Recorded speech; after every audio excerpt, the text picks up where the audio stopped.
ನಿಮಗೆ ಬೀಳುವ ಯಾವ ಕನಸು ನಿಮ್ಮ ಜೀವನದಲ್ಲಾಗುವ ಬದಲಾವಣೆಗಳನ್ನು ಸೂಚಿಸುತ್ತದೆ?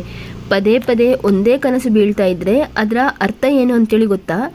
ಇವತ್ತಿನ ವಿಡಿಯೋದಲ್ಲಿ ಇದನ್ನು ತಿಳಿದುಕೊಳ್ಳೋಣ. ನೀವು ಕಾಣುವಂತಹ ಎಲ್ಲ ಕನಸುಗಳು ನಿಮಗೆ ಶುಭ ಸೂಚನೆಯನ್ನು ಅಥವಾ ಅದೃಷ್ಟವನ್ನು ತಂದುಕೊಡಬೇಕೆಂದೇನಿಲ್ಲ. ಕೆಲವೊಂದು ಕನಸುಗಳು ಮಾತ್ರ ನಿಮಗೆ ಏನನ್ನಾದರೂ ವಿಶೇಷತೆಯನ್ನು ಸೂಚಿಸುತ್ತದೆ. ಕನಸುಗಳು ನಮಗೆ ವಿನಾಕಾರಣ ಬೀಳುವುದಿಲ್ಲ. ಅವುಗಳು ನಮ್ಮ ಭವಿಷ್ಯದ ಯಾವುದೋ ಒಂದು ಘಟನೆಯನ್ನು ಸೂಚಿಸುವುದರ ಉದ್ದೇಶವಾಗಿ ಕಾಣಿಸಿಕೊಳ್ಳುತ್ತದೆ. ಯಾವುದೇ ರೀತಿಯಾದ ಕನಸುಗಳು ಬೀಳಲಿ, ಅದರ ಬಗ್ಗೆ ಅತಿಯಾಗಿ ಯೋಚಿಸುವ ಬದಲು ಅದರ ಅರ್ಥವನ್ನು ಅಥವಾ ಅದು ನಮಗೆ ಏನನ್ನು ಸೂಚಿಸುತ್ತದೆ ಎಂಬುದನ್ನು ತಿಳಿದುಕೊಳ್ಳಿ.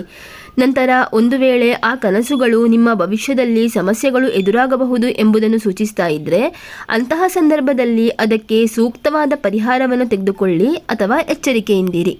ಕನಸಿನಲ್ಲಿ ನೀರನ್ನು ನೋಡುವುದು ಎರಡು ರೀತಿಯ ಅರ್ಥವನ್ನು ನೀಡುತ್ತದೆ. ನೀವು ನಿಮ್ಮ ಕನಸಿನಲ್ಲಿ ತಿಳಿಯಾದ ಹಾಗೂ ಶುದ್ಧವಾದ ನೀರನ್ನು ನೋಡಿದರೆ ಅದು ನಿಮಗೆ ಅತ್ಯಂತ ಶುಭ ಸೂಚನೆಯಾಗಿದೆ. ಅದೇ ನೀವು ಕೊಳಕು ನೀರನ್ನು ನೋಡಿದರೆ ಅದನ್ನು ಅಶುಭ ಅಥವಾ ಕೆಟ್ಟ ಕನಸೆಂದು ಪರಿಗಣಿಸಲಾಗುತ್ತದೆ. ಸ್ವಪ್ನಶಾಸ್ತ್ರದ ಪ್ರಕಾರ ಕನಸಿನಲ್ಲಿ ಶುದ್ಧವಾದ ನೀರನ್ನು ನೋಡಿದರೆ ಅದು ನಮಗೆ ಮಾನಸಿಕ ಶಾಂತಿಯನ್ನು, ಹಣಕಾಸಿನ ಲಾಭವನ್ನು ಮತ್ತು ಯಾವುದೋ ಹೊಸ ಅವಕಾಶಗಳು ಹುಡುಕಿ ಬರುವುದು ಎಂಬುದನ್ನು ಸಂಕೇತಿಸುತ್ತದೆ. ಹಾಗೆಯೇ ಈಗಾಗಲೇ ಚಿನ್ನದ ದರ ಮುಗಿಲು ಮುಟ್ಟಿದೆ, ಹಾಗಿರುವಾಗ ಕನಸಿನಲ್ಲಿ ಚಿನ್ನವನ್ನು ಕಂಡು ಏನು ಪ್ರಯೋಜನವೆಂದು ನೀವು ಕೇಳ್ಬೋದು.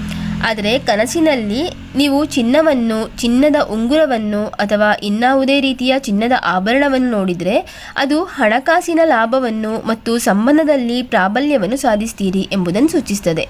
ಇಂತಹ ಕನಸು ಶೀಘ್ರ ವಿವಾಹ ಅಥವಾ ಶುಭ ಸುದ್ದಿಯನ್ನು ಕೂಡ ತಂದುಕೊಡ್ಬೋದು.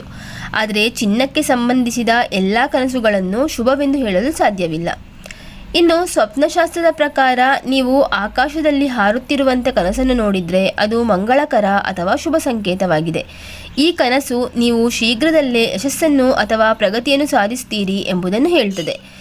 ಸ್ವಪ್ನಶಾಸ್ತ್ರದ ಪ್ರಕಾರ ಆಕಾಶದಲ್ಲಿ ಹಾರುತ್ತಿರುವಂಥ ಕನಸು ಬಿದ್ದರೆ ನಿಮ್ಮ ಜೀವನದ ಪ್ರತಿಯೊಂದು ಅಡೆತಡೆಗಳು ದೂರವಾಗಲಿದೆ ಮತ್ತು ನೀವು ನಿಮ್ಮ ಗುರಿಯನ್ನು ವೇಗವಾಗಿ ಸಾಗುತ್ತೀರಿ ಎಂಬುದನ್ನು ಹೇಳ್ತದೆ.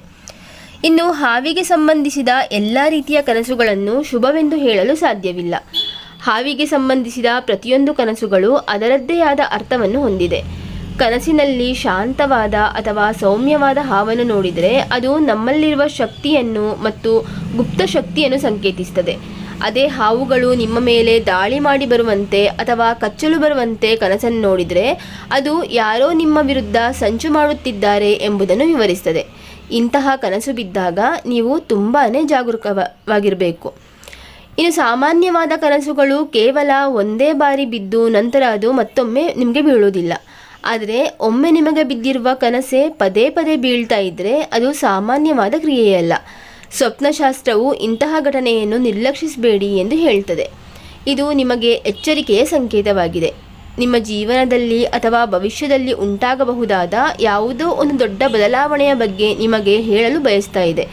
ಈ ಕನಸಿನ ಬಗ್ಗೆ ನೀವು ಅರ್ಥ ಮಾಡಿಕೊಳ್ಳುವುದು ತುಂಬಾ ಮುಖ್ಯವಾಗಿದೆ. ಮಲಗಿದಾಗ ಕನಸುಗಳು ಬೀಳುವುದು ಸಾಮಾನ್ಯ. ಆದರೆ ಆ ಕನಸುಗಳ ಅರ್ಥವೇನು ಎಂಬುದನ್ನು ತಿಳಿದುಕೊಂಡ್ರೆ ನಿಮಗೆ ಬಿದ್ದಿರುವ ಕನಸುಗಳು ಏನು ಹೇಳುತ್ತಿವೆ ಎಂಬುದನ್ನು ಅರ್ಥ ಮಾಡಿಕೊಳ್ಬೋದು.